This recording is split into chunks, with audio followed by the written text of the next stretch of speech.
2013 is looking to be an increasingly financially challenging year for both big and small businesses. According to PSP Icon, it's crucial that company decision makers review their current business models to ensure that they survive.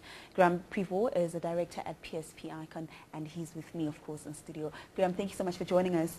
We know South Africa's economy is going to be facing a very tough period, I think, this year. But let's talk about one of the key factors that actually affects businesses, and that's the economic cycle. Take us through those three key models that you have. Good evening, Candy. I think the way we see the economic cycle is there's a downturn where you want to survive. There's a recession, which you never know how long that is, and you want to actually revive your business in that process. And then at last, there's the upturn, which is where you want to thrive in that process. So those are three cycles. Now, in that downturn, what are some of the typical strategies that are in play?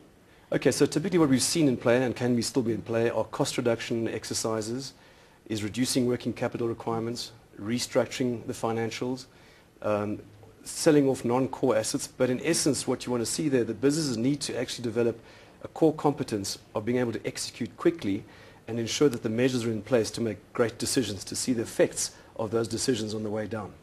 And presumably you're talking to business models here, but why should business owners be actually reviewing and revising their business models at this stage? Because what's really happening is that the inputs are changing at an alarming rate, as well as customer needs are changing. So no one is really keeping still, yet the competition's increasing.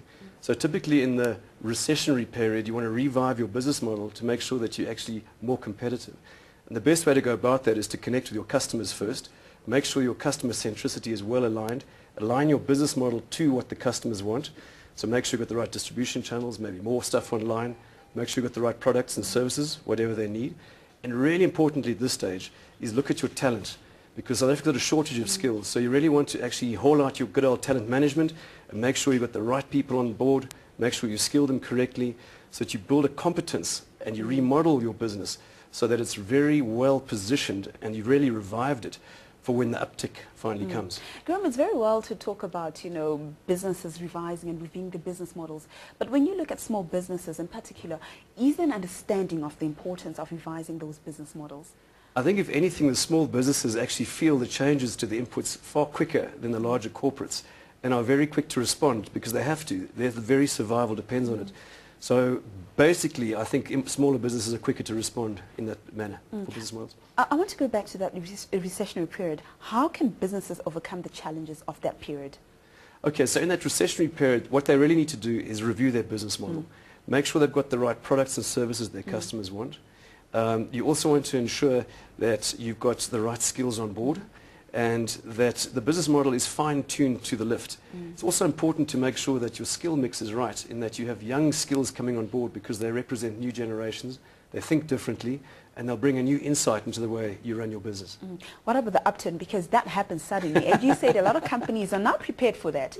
So what happens there? How do you maintain dominance as a small business, as a big business, when it comes to that upturn?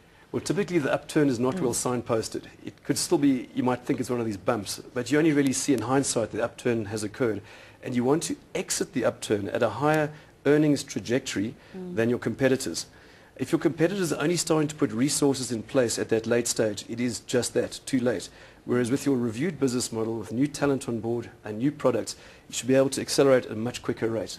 Off the cuff, though, how important are business models? Because for a lot of companies, it's almost, it's a business model that can go. So never mind revising or changing it. Yes. Let's ditch the business model altogether. Well, some business models are quite inert and won't change much. And some are quite responsive to any input costs. So if labor goes up, if mechanization goes up, if costs of electricity go up, etc., there are always responses to the business model. The business model could be a make or a buy business model. It could be distribute, it could be whatever it is. So the business model is a very responsive component to the forces around you in order to deliver what the customers need.